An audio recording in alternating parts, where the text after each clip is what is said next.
최고의 권위는 예수님께 있습니다. 아멘. 믿으시기 바랍니다.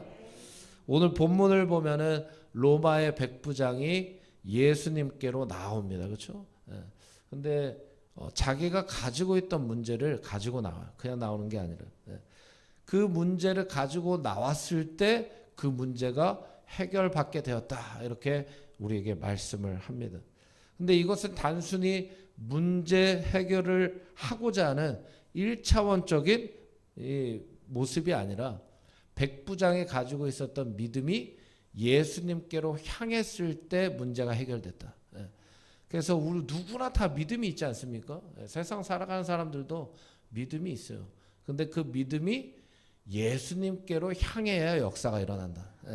다른 우상이나 이 세상을 향할 땐 그냥 역사가 일어나지 않아요.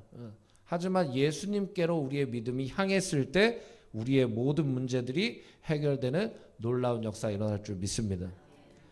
로마라는 나라는 이제 그 당시에 이스라엘을 지배하고 있던 지배국가 아닙니까? 또한 백부장은 누굽니까? 우리가 잘 알다시피 로마의 지휘관이요. 100명의 병사들을 통솔할 수 있는 로마의 장교입니다. 그런 그가 한편으로 예수님을 통해서 자기가 가지고 있던 문제를 해결받고자 했다는 건 시대적으로 봤을 때는 한편으로는 본인이 감수해야 될 또 세상적인 모습들이 있었어요. 왜냐하면 또 한편으로는 부탁한다, 요청한다는 의미가 내 지위, 그 당시에 내 위치 이런 것들을 생각해 본다면 또 지배국가의 로마의 군대 장교가 한편으로 유대인에게 고개를 숙이는 그러한 모습으로 비춰질 수도 있는 거죠. 그런데 이 백부장에게는 이것이 중요했다, 중요하지 않았다? 중요하지 않았다는 거예요. 그래서 우리도 마찬가지로 예수님께로 나아오는 모든 이 우리의 상황과 모든 문제가 다른 어떠한 것보다도 이게 가장 중요해야 될 줄 믿습니다. 그래서 예수님께로 가지고 나오는 게 나의 인생의 가장 중요한 문제가 돼야 된다. 한편으로 백부장은 유대 장로들을 통해서 또 가장 가까운 친구들을 통해서 예수님께로 자신의 간절한 간구를 전달합니다. 그렇다면 백부장은 어떻게 예수님께로 자기의 문제를 가지고 나왔느냐? 이게 중요한 거죠. 그냥 뚱딴지 같이 우연스럽게 예수님께 나온 게 아니라는 거예요. 3절에 보니까 한번 따라해 볼까요? 예수의 소문을 들었다. 할렐루야. 예수님의 여러 소문들이 백부장에게 들려왔다는 거예요. 그 가운데 백부장의 고백을 보면 백부장이 예수님의 어떤 부분을 신뢰하고 믿게 되었는지를 우리가 그의 고백을 통해 살펴볼 수 있어요. 7절에 보니까 그러므로 내가 주께 나아가기도 감당하지 못할 줄을 알았나이다. 그 뒤에 뭐예요? 말씀만 하사. 말씀만 하사 내 하인을 낫게 하소서. 그러니까 백부장이 이 예수님의 소문을 들었는데 예수님의 어떤 부분을 신뢰하고 믿게 된 거예요? 예수님의 말씀. 말씀만 하사. 할렐루야. 그러니까 예수님의 말씀의 권위를 그 소문만 들었을 뿐인데 백부장이 믿게 되었다. 이게 말씀의 능력인 줄 믿으시기 바랍니다. 말씀의 소문만을 들었는데 말씀만 하시면 된다는 거예요. 이게 믿음이라는 거예요. 말씀의 권위가 우리에게도 소문이 아니라 사실로 믿어질 수 있는 축복이 있기를 주의 이름으로 축복합니다. 이것은 더 높은 단계로 생각해 보면 그가 백부장으로서 군대 체계를 누구보다도 잘 알고 있지 않습니까? 8절에 보니까 나도 남의 수하에 든 사람이요. 이 8절의 내용들이 다 군대 체계예요. 그러니까 명령만 하면 나는 그 밑에 있는 사람이기 때문에 그 명령을 따라야 되는 위치에 있는 사람이기 때문에 명령만 하시면 된다. 이게 군대 체계 아닙니까? 근데 이거를 지금 신앙의 체계로 갖고 오는 거예요. 할렐루야.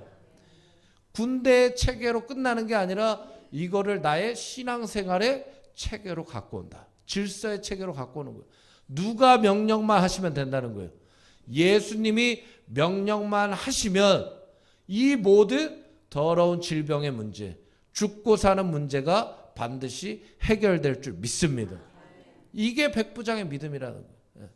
그냥 소문만 들었는데 예수님의 말씀의 권위를 믿게 되었고 군대의 체계로 끝나는 게 아니라 이것을 신앙의 체계로 가져와서 예수님이 나의 인생의 최고의 권위자다. 아멘 좀 더 크게 해보세요. 예수님이 나의 인생의 최고의 권위자다. 이게 백부장의 믿음이 되었다는 거예요. 그러니까 말씀만 하시면 된다는 거예요. 이게 얼마나 대단한 믿음입니까? 우리도 마찬가지로 예수님을 나의 인생의 최고의 권위자로 둘 수만 있다면 하나님이 어떤 말씀을 하시든 그 말씀에 따라 내 현실의 삶이 움직이게 되어 있다 없다? 있다. 하나님이 말씀하신 것이기 때문에 하나님이 나에게 명령하신 것이기 때문에 내 현실의 삶이 움직이는 게 믿음이다. 그냥 소문만 듣고 움직이지 않으면 역사가 일어나지 않는다. 이 말씀이 소문으로라도 들렸을 때 이게 내 삶의 믿음이 될 수만 있다면, 이 말씀으로 내 삶이 움직일 수만 있다면 역사가 일어날 수 있다는 거예요. 그래서 우리는 최고의 권위를 예수님께 두어야 된다. 그래서 예수님이 움직였던 그 말씀대로 움직였던 백부장에게 칭찬할 수밖에 없는 거예요. 이만한 믿음을 내가 본 적이 없다. 그래서 이만한 믿음, 이만한 믿음은 단순히 우리가 때에 따라 지식적인 동의를 하는 게 아니에요. 상황 따라 이 말씀이 내게 맞고 안 맞고 표적을 보여달라는 의심적 요구가 아닙니다. 주님의 말씀만으로도 나의 현실의 삶이 실제 움직일 수 있는 것이 이만한 믿음이다. 사람의 말, 물질의 양, 세상의 권위, 눈앞의 상황, 문제의 크기가 나의 믿음을 좌지우지하는 것이 아니라 하나님의 말씀이 나의 믿음의 전부가 되어야 될 줄 믿습니다. 이 악한 세대에 누가 예수님의 권위를 알아볼 수 있습니까? 믿는 자예요. 주님은 날마다 믿음을 거론하셨어요. 또 얘기 드리지만 모든 사역의 끝자락에 내가 이만한 믿음을 보지 못했다. 또 반대로 믿음이 적은 자야. 그러니까 계속 믿음을 거론하시거든요. 그래서 우리에게도 오늘날 이 믿음이 있어야 될 줄 믿습니다. 예수님의 권위를 알아볼 수 있는 믿음. 어떤 문제가 와도 두려워할 것이 없는 것은 예수님이 우리와 함께 하시기 때문에, 이 믿음이 있으면 주님의 말씀이 내 안에 역사하고 있음을 내가 믿는다면 두려움이 사라질 줄 믿습니다. 염려가 사라질 줄 믿습니다. 걱정 근심이 사라질 줄 믿습니다. 그래서 예수님의 평가와 칭찬이 우리에게도 있어야 된다. 내가 이만한 믿음을 본 적이 없다. 나의 삶의 최종 권위는 누구에게 있느냐? 우리는 돌이켜봐야 돼요. 나는 그냥 소문으로만 듣고 있지 않느냐? 우리들의 가정 가운데 최종 권위자는 누구이냐? 우리가 순간순간 문제를 맞닥뜨릴 때가 있지 않습니까? 근데 그 문제를 내가 누구 앞으로 가지고 나오느냐? 정말 주님이 말씀만 하시면 해결될 줄 믿습니다 라는, 한편으로 주위에선 그렇게 뭐 1차원적인 믿음을 갖고 있어, 그렇게 무식한 믿음을 갖고 있어 라고 할 수도 있어요. 하지만 우리는 이 믿음으로 역사를 이뤄내는 거예요. 우리 교회의 최종 권위자는 누구이냐? 당연히 예수 그리스도인 거예요. 특별히 백부장이 예수님께 요청한 이유가 있지 않습니까? 그 이유가 뭡니까? 자신의 사랑하는 종이 병들어 죽게 되었기 때문에.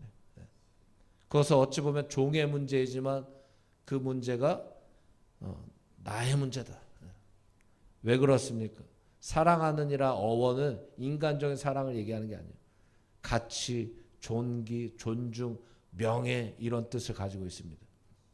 그러니까 백부장은 그 당시 노예와 종을 또 물건처럼 여기고 하나의 재산처럼 여길 때 그 한 사람의 생명의 가치를 매우 중요하게 여겼던 사람이다. 그 한 사람의 인격을 정말 존귀하게 존중해 줄 줄 아는 이미 하나님의 나라의 가치가 그 백부장의 삶에 스며들고 있었다.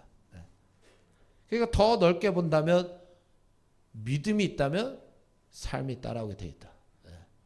분리될 수 없다는 걸 얘기하는 거예요. 이것은 오늘날 예수님의 권위, 말씀의 권위를 믿는 자라면 누구라도 함부로 여겨서는 안 된다. 이걸 보여주는 거예요. 본문상으로만 보면. 나의 편의를 위한 목적으로 또는 나의 이익을 위한 목적으로 누구라도 무시해서도 안 되고 핍박하거나 함부로 대해서는 안 된다는 걸 얘기하는 겁니다. 우리도 만약에 가정의 최고의 권위자를 예수님으로 인정한다면 그 가정이 서로 간에 무시할 수 없는 거예요. 함부로 대할 수 없다. 교회도 마찬가지예요. 교회도 예수 그리스도를 최고의 권위자로 인정한다면 교회 안에서 누구라도 함부로 무시할 수는 없다.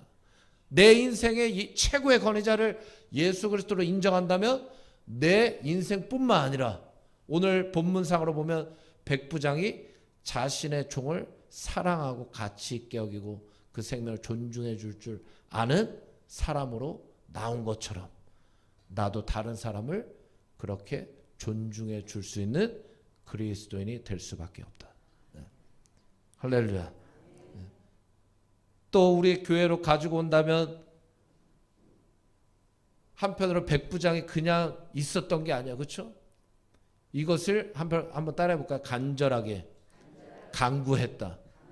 할렐루야. 그러니까 백부장이 이 문제를 가지고 나왔을 때 그냥 가지고 나온 게 아니라 간절하게 간구했다. 그러니까 한 사람을 귀하고 가장 가치 있게 여겨주는 사랑의 일이 바로 간절하게 간구하는 일이다. 이것을 말씀하는 거예요. 예수님의 권위를 인정한다면 내가 이 생명을 살리는 일에 움직일 수 있어야 된다. 그러니까 오늘날 우리도 여러 가지로 한편으로 사랑한다고 하는데, 그렇죠? 내가 교회를 가치 있게 여기고 또 내가 그 성도를 사랑한다고 하지만, 존중해 준다고 얘기하지만, 정말 사랑하는 일이 뭐라고 하는 거예요?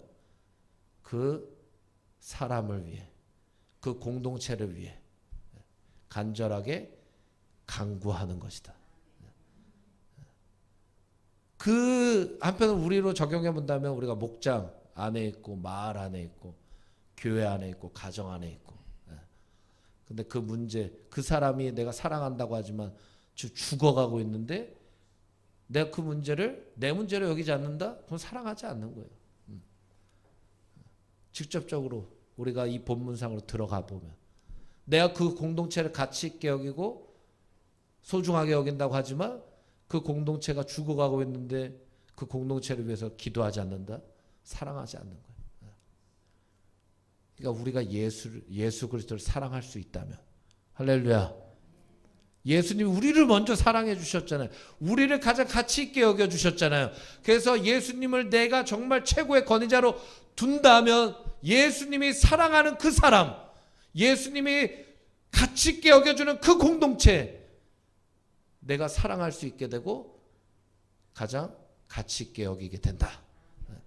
예수님의 권위가 최고의 권위이기 때문에 내가 그걸 따라가는 거야. 예수님의 마음이 내 마음이 되고 예수님의 시선이 내 시선이 된다. 근데 그 일이 뭐라고요? 따라해보시죠. 다시. 간절하게 간구하는 것이다. 할렐루야. 그래서 우리는 부르짖을 수밖에 없다. 그래서 우리는 문제가 생길 때마다 기도할 수밖에 없다. 그것이요. 그래서 기도하며 나아갈 때, 간구하며 나아갈 때 이 모든 문제 해결의 열쇠는 예수 그리스도께 있다. 예수 그리스도만이 풀어줄 수 있다. 그래서 10절에 보내었던 사람들이 집으로 돌아가 보매 종이 뭐 했다고요? 이미 나아 있었다. 이미 나아 있었다. 이미 해결될 문제다. 할렐루야. 우리의 질병의 문제, 물질의 문제, 인간관계의 문제, 우리의 믿음의 문제 다 마찬가지예요. 우리가 간절하게 간구하며 주님 앞에 가지고 나아가기만 한다면 이미 해결될 수 있는 문제인데 내가 해결하려고 하지 않는 거. 그냥 소문으로만 끝내려고 하지 않는 거. 내가 내 인생, 내 가정의 최고 권위자가 되려고 하지 않았는가. 우리는 예수 그리스도를 최고의 권위자로 두는 오늘 하루가 되기를 주의 이름으로 축복합니다.